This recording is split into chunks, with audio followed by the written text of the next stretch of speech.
Good evening, everybody, and welcome to another episode of Late for the Party on Anchor FM. I am your host, Melodious. Yes, I am going to get into a quickfire review, but before I get into that, I am going to get into the box office result for this week for the new, because I did the last episode of saying which one would actually be better in the box office between Aquaman and Bumblebee. So this is going to be the continuation of that, but it's going to be a box office result. So pretty much, without further ado, we are about to get things started right now. So, mad shout out to everybody right now who is supporting the podcast. I appreciate you guys doing your thing. Please keep going. Like I said, like, comment, share, subscribe, and support. Pass it over to everybody who you know so they can get the party started and get that party going with us. So, without further ado, we are getting into the box office result. So I was supposed to do this Monday, but I didn't get the window of opportunity because I was at work and also all this other jargon that I was dealing with. But anyway, here we go. So, at number 1, it is Aquaman, going at 22 million. That is not bad. That is actually pretty good for that's pretty good for a DC film to actually do that well in this for beginning shot. I mean, hell, honestly, I must say that pretty much Aquaman is probably, I like Aquaman better than Wonder Woman. And I mean, hey, we had James Wan involved with that film. So, I mean, James Wan has been responsible for a couple of films that I do know of. And I believe most of those films that James Wan was involved with was, let's see, quite a few films. Let's see, James Wan movies. Yes, I don't think he was on some horror movie stuff, but he was on some pretty eclectic things as well, I believe. But I am going to get back into that when I get everything established. James Wan. So, yes, James Wan has been responsible for a lot of horror movies, such films like The Conjuring, The Nun, Insidious, Saw. But he's also been known for the he was for Fast and the Furious 7 and a lot of other films, you know. So he's been known for stuff like that. So, I mean, either way, I mean, he's doing his thing. So, I mean, and he did Aquaman, and quiet as kept, I was shocked. A guy who was normally known for his horror films, which they've all have been successful. So, I mean, make no mistake, I'm going to give mad props and give credit where credit's due. So, either way, dude, I'm going to give mad props to James Wan for, doing some serious work with Aquaman. I told myself that this was going to be a quick fire review, and low-key, I'm giving the quick fire review and box office result at the same time for Aquaman right now. And quiet as kept, Jason Momoa played a dope role. I mean, I like how the dynamic and how they just didn't make Aquaman just blonde hair, blue eyes. So basically, he was mixed and everything. So, I mean, that was cool. Jason Momoa is a dope actor. So, I mean, I actually like watching Frontier on Netflix. And, you know, hey, his whole career started off in Stargate, bruh. So, either way, man, kudos to him. Amber Heard, I'm sorry. I mean, don't get me wrong. I don't know what happened between her and Johnny Depp, but either way, man, she is finer than frog hair. I mean, I'm talking about, she looked good. With red hair, the whole shebang bang. I mean, shit, she looked good on land. She looked good in the water. She looked good coming out of the water. So I'm like, damn. I mean, not bad. And Nicole Kidman was off the hook too, playing Atlanta, freaking Aquaman's mom. So I mean, that was dope. And Patrick Wilson playing his brother, Ocean Master, and I keep forgetting the dude who played Black Manta. Well, Michael Beach, aka Darnell from Lean On Me, was Black Manta's daddy, who was also in the film, which, I mean, that was pretty sick that he was also doing that. That was off the hook. But the guy who was playing Black Manta,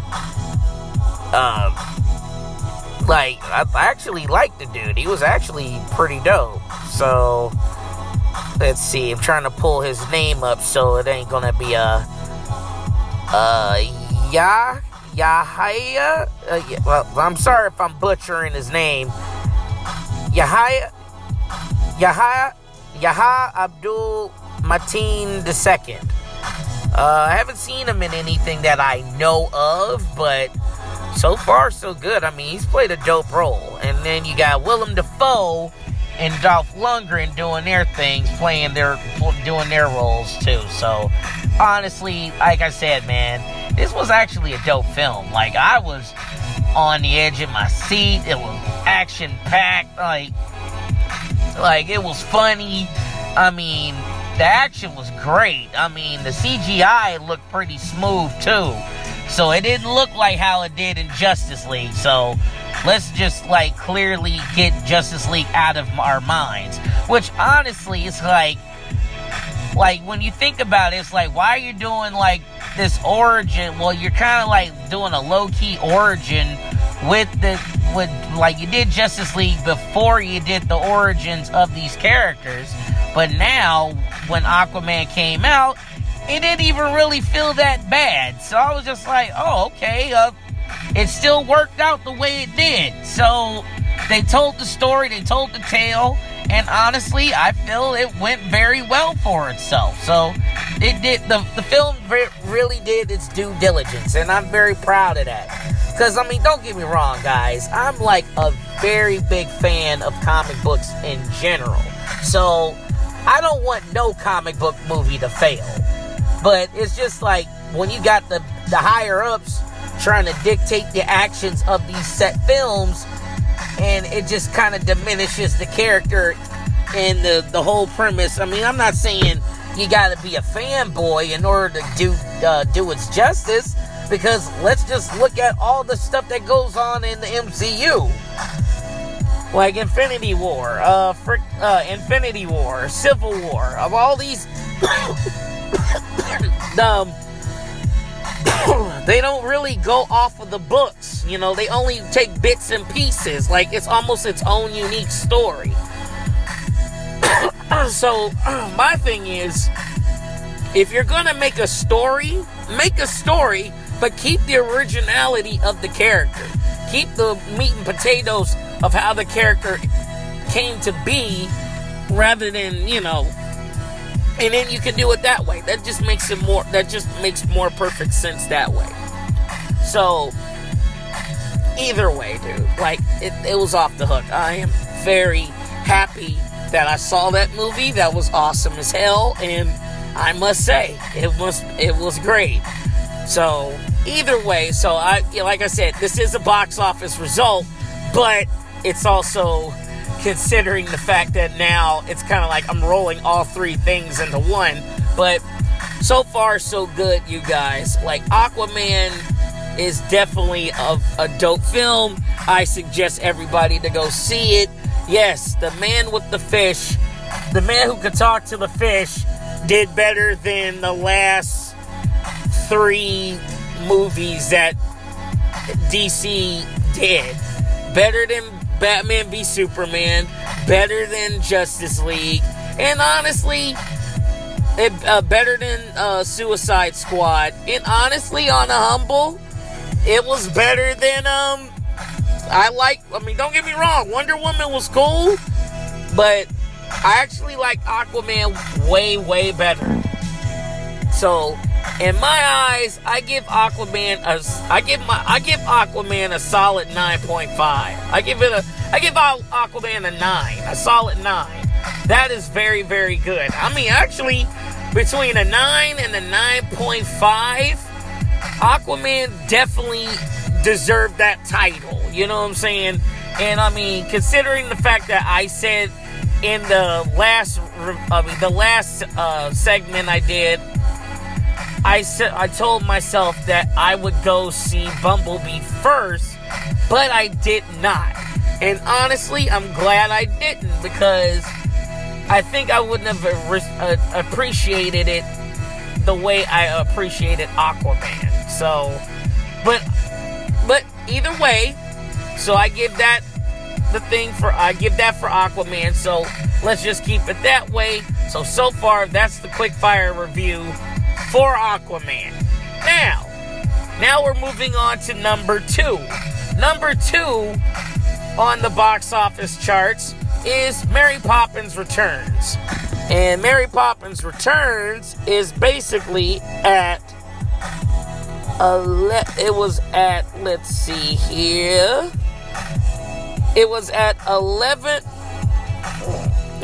11, basically at almost 11,457.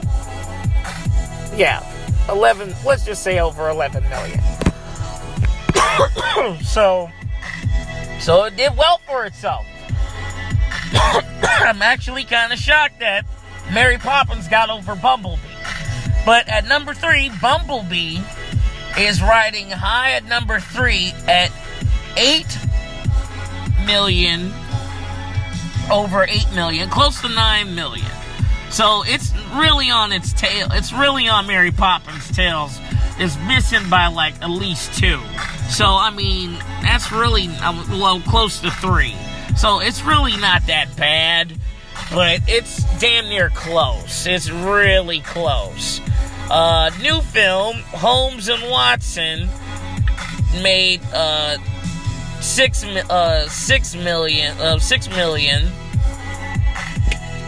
and that one was pretty okay from what it looks like. Next one is Spider-Man Enter the Spider-Verse, which also I need to go see myself. And that one made like 5 million, like above 5 million. So, damn, so far, man, like all the films that I was expecting not to do so hot has been doing pretty well for itself.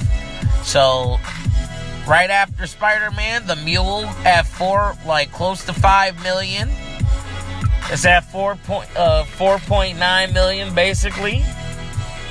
Oh, man. Vice, making 4.7. That's brand spanking new. At 4.7 million.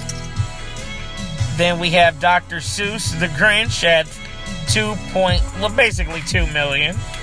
Then we got Ralph Breaks the Internet at 1.6 million. Then Welcome to Marwen at 1.3 million. So, yeah, pretty much. So, yeah. So far, so good. 4, 5, 6. Yeah. So far, so good. That's the top 10. So, I mean, right now, it looks like between who won at the box office between Aquaman and Bumblebee, it looks like Aquaman got Bumblebee's number thus far, you ladies and gentlemen. So, honestly, damn, I'm shocked. Even though, honestly, if Mary Poppins wasn't in the way, I mean, definitely Bumblebee would definitely be at the number 2 spot. So, let's see how much traction it will keep going, I mean, in the weeks to come. So far, it looks like Aquaman is going to end out the year on a serious high note. So, kudos to DC to knocking one out of the park. Wow. That is crazy as hell. I'm actually shocked and happy at the same time for that. So, yeah, man. That is awesome as hell. I can't wait to see what happens beyond that. So, and it ain't even over with. Well, I mean, it ain't even over with for those films. Who knows? Bumblebee might even come out of left field to take over. So, but we'll see what happens as everything goes on.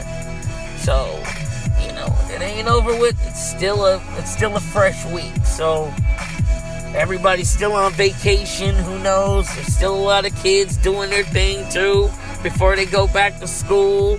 So, a lot of kids might go see all these films. So, we'll see what happens. So, either way, you guys, this has been a box office result / Quickfire review on Anchor FM's Late for the Party. Yes, y'all, I am your host, Melodious, and like I said, please comment, like, share, subscribe, and support the podcast. And believe me, once you start subscribing and doing all that, I'm coming up with some dope stuff for you guys. So for all my supporters out there who are supporting the podcast and everything and donating, I will start mocking up some nice trinkets for you lovely supporters out there. So either way, you guys, I will let you know what's going on with all of those as time progresses, and I will be signing off very, very soon. So either way, you guys, like I said, this is Melodious signing off from Late for the Party. And as always, you guys, it's okay to be late for the party, but just don't be late for the fun.